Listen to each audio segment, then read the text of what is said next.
साथियों नमस्ते। आज हम चर्चा करेंगे इंडिया समेत पूरे वर्ल्ड में बाकी और देशों में किस देश में क्या स्थिति है, क्या तैयारी की जा रही है इस एनर्जी संकट को लेकर।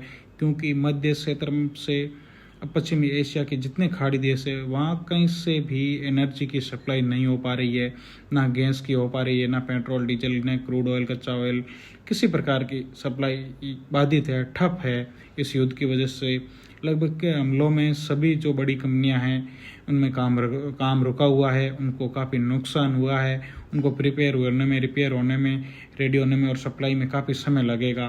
तो भारत में संसद में प्रधानमंत्री ने कहा कि हमें तैयार रहना चाहिए, लॉकडाउन जैसी स्थिति आ सकती है, कोरोना जैसी। उन्होंने कहा कि ऐसी कोई स्थिति है नहीं, यदि युद्ध आगे बढ़ता है तो इस प्रकार की हमें समस्याओं को सामना करना पड़ सकता है जिसके हम अभ्यस्त है। जिस तरह हमने कोरोना का मुकाबला मिलकर किया, सभी ने एकता के साथ एक दूसरे की मदद करके, वैसा ही समय यदि युद्ध नहीं रुका और लंबा खींचता तो आ सकता है। इसलिए अभी ऐसी कोई पोजीशन वर्तमान में तो है नहीं, लेकिन हमें तैयार रहना चाहिए, ऐसी अपने आप को प्रिपेयर रखना चाहिए मुसीबतों से लड़ने के लिए एकजुटता के साथ। उनका कहने का मतलब ये था। लेकिन इस बयान के बाद लोग जैसे भेड़ चालों की तरह उमड़ पड़े, पेट्रोल पंपों, गैसों पर, ट्रांसपोर्ट जा रहे हैं। अभी ऐसी स्थिति कोई नहीं है, लेकिन हमें अपने आप को मानसिक रूप से और शारीरिक रूप से खुद को तैयार रखना चाहिए ऐसी स्थितियों से मुकाबला करने के लिए। हमें ऐसी स्थिति उत्पन्न नहीं करनी है, पैदा नहीं करनी। तो ये बात भारत में हुई क्योंकि लगातार हमें यदि क्रूड की सप्लाई, ऑयल की सप्लाई, गैस की सप्लाई नहीं आती है तो महंगाई बढ़ सकती है। तो हमें तैयार रहना चाहिए। दूसरी ओर यूएसए, अमेरिका में क्या तैयारी चल रही है? अमेरिका की कैबिनेट ने बैठक की है, ट्रंप ने वगैरह, उन्होंने कि हमें किस प्रकार की गाइडलाइन लोगों के लिए जारी करना है यदि एनर्जी संकट बढ़ता है। तो जो युद्ध चल रहा है, तो उन्होंने आज 26वां दिन है युद्ध का, तो उन्होंने एक बैठक बुलाई और उसमें तैयारी की लोगों को किस तरह तैयार करना है आने वाले संकट से मुकाबला करने के लिए। और यूएसए में जो उनकी एयरलाइंस है, उन्होंने डोमेस्टिक एयरलाइंसों को, अति आवश्यक एयरलाइंस हवाई यात्रा है, अति आवश्यक है तो ही उनको यात्रा करनी है, नहीं तो यात्रा नहीं करनी। तो उन्होंने अपनी कई डोमेस्टिक एयरलाइंसों को बंद किया है और रोका है, क्योंकि यदि जो हवाई यात्रा में ज़्यादा क्रूड लगता है, काफ़ी महंगा भी लगता है, तो इसमें सबसे ज़्यादा असर पड़ता है तो हवाई यात्रा पर पड़ता है, एयरलाइंस पर पड़ता है। तो उन्होंने अभी जो डोमेस्टिक एयरलाइंस है उन पर का रोक लगाई है। अति आवश्यक जो ज़रूरी है वही चलाई जा रही है। और बहुत सारे देशों में वर्क फ्रॉम होम, यदि आवश्यक है तो ही दफ्तर, ऑफिस वगैरह जाए, आप अपने काम पर जाए। नहीं तो यदि आप अपने घर से काम कर सकते हैं तो घर से काम करिए। आप को ऑफिस नहीं जाना है, क्योंकि जाओगे तो गाड़ी, स्कूटर वगैरह, आप ट्रांसपोर्ट से जाओगे, ट्रांसपोर्ट जाने में खर्चा आता है, एनर्जी लगती है। तो जहाँ तक हो सके अति आवश्यक हो तो ही आपको जाना है, नहीं तो आपको वर्क फ्रॉम होम करना है। ये काफ़ी देशों में ऐसा चल रहा है। सिंगापुर से लगाकर पाकिस्तान में भी पहले ही हो गया, कई यूरोपीय देशों में भारी संकट है तो वहाँ भी ऐसी स्थिति हो गई है। और अमेरिका में तो हवाई यात्रा में कटौती कर ही दी है। और फिलीपींस ने भी हवाई यात्रा, बिल्कुल घरेलू हवाई यात्रा बिल्कुल बंद कर दी है। और कॉमर्शियल यात्राएं जो व्यवसायिक रूप से ज़रूरी है वही यात्रा जारी है। बाकी डोमेस्टिक को बिल्कुल, फिलीपींस में भी जारी हवाई यात्रा बंद कर दी है। दवाइयों की वगैरह को लेकर, उपलब्धताओं की लेकर वहाँ भी तैयारी है। फिलीपींस में भी लॉकडाउन की जैसी स्थिति है और वहाँ भी तैयारी है। और उसके बाद सबसे ज़्यादा असर वियतनाम पर पड़ रहा है। वहाँ पर ऑयल की कमी के कारण उन्होंने वहाँ भी यही है कि कॉमर्शियल फ़्लाइटें चालू है और डोमेस्टिक फ़्लाइटों को वहाँ भी कैंसिल किया गया है और अति आवश्यक फ़्लाइटें जारी है। और वियतनाम में काफ़ी इलेक्ट्रॉनिक के सामानों का निर्माण होता है, बड़ी बड़ी कंपनी है, इंफ्रास्ट्रक्चर वहाँ का मजबूत है। तो वहाँ एक चिप लगती है हमारे फ़ोन में या टीवी में या और भी जितने भी जो इलेक्ट्रिक्स आइटम हैं उनमें सब में एक चिप का प्रयोग होता है। तो वहाँ चिप का भी भारी संकट हो गया है।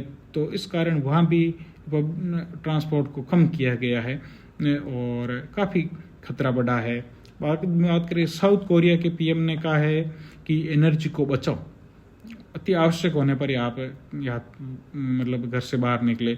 और उन्होंने ये भी कहा है कि ऐसे विज्ञापन बनाओ, अपनी कैबिनेट और सरकार और अधिकारियों से सलाह के बाद ये निर्देश दिए हैं कि ऐसे विज्ञापन बनाओ जिससे एनर्जी बचाने को लेकर लोगों को जागरूक किया जाए। उसके बाद IEA मतलब इंटरनेशनल जो एनर्जी एजेंसी है उसने बताया कि पर्सनल गाड़ियों का उपयोग आप बहुत कम करें।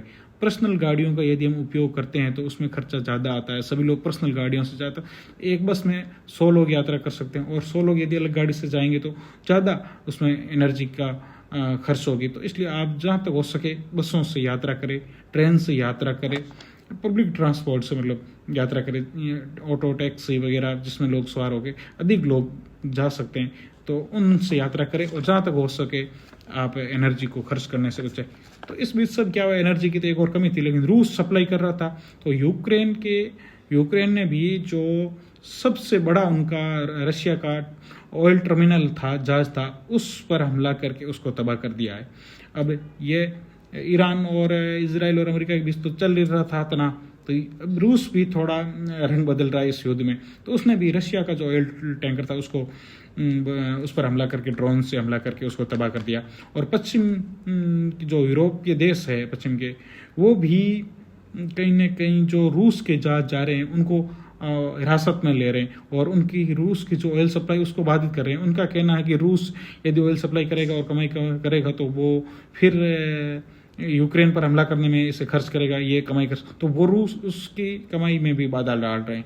उनका वो अलग तरह है। तो एक तो ये, और यूएसए अमेरिका है उसने स्ट्रेट हॉर्मुज को खोलने के लिए ये $2 बिलियन खर्च करने की रणनीति बनाई। तो भाई खुला ही था, आपने युद्ध करके इसे बंद क्यों किया? ये तो पहले ही खुला ही था। तो अब इस पर वो 2 बिलियन का खर्चा करेंगे। और क्या क्या हम हमें क्या करना चाहिए यदि लॉकडाउन लग सकता है, तो यदि आगे एनर्जी संकट आ सकता है तो क्या हमें बचाव करने चाहिए, क्या उपयोगी बातों का हमें क्या ध्यान रखनी चाहिए। उपयोगी बातें यह है कि हमें अपनी गाड़ियों का, पर्सनल गाड़ियों का इस्तेमाल कम करना है, ज़रूरत के हिसाब से ही करना है। पहली बात तो यह है कि हमें पब्लिक ट्रांसपोर्ट का प्रयोग करना है और हमें खाने पीने की चीज़ें जो खराब नहीं हो, लंबे समय तक रह सके, जिसमें दालें हैं विभिन्न प्रकार की, और चीनी है, और चावल है, बाजरा है, गेहूं है, मक्का है, प्याज है, आलू है, ऐसी सब्जियां, सूखी सब्जियां और ऐसे अनाज जो लंबे समय तक खराब नहीं हो सकते, उनका भंडारण करना चाहिए अपनी ज़रूरत के हिसाब से। इतना नहीं कि हमें एक महीने में हमारे 20 किलो की ज़रूरत है और हम 100 किलो लेके बैठ जाए। तो हमें एक महीने में 20 किलो की ज़रूरत है तो 2-3 महीने का हमें स्टॉक करना चाहिए। जैसे महीने में 20 किलो हमारा खर्च है तो हमें 60 किलो का स्टॉक कहीं ना कहीं करने की ज़रूरत है। तो एक तो खाने और पीने की चीज़ों का हमें प्रबंध करना है और हमें हमारे पास ज़रूरत के हिसाब से कैश होना चाहिए। कहीं ज़रूरत पड़े तो, कभी भी इमरजेंसी की आवश्यकता पड़े, कैश हो, ऑनलाइन पेमेंट के लिए भी हमें रखना चाहिए। तो हमारे पास तो ज़रूरत के हिसाब से पैसों का भी इंतज़ाम करना चाहिए।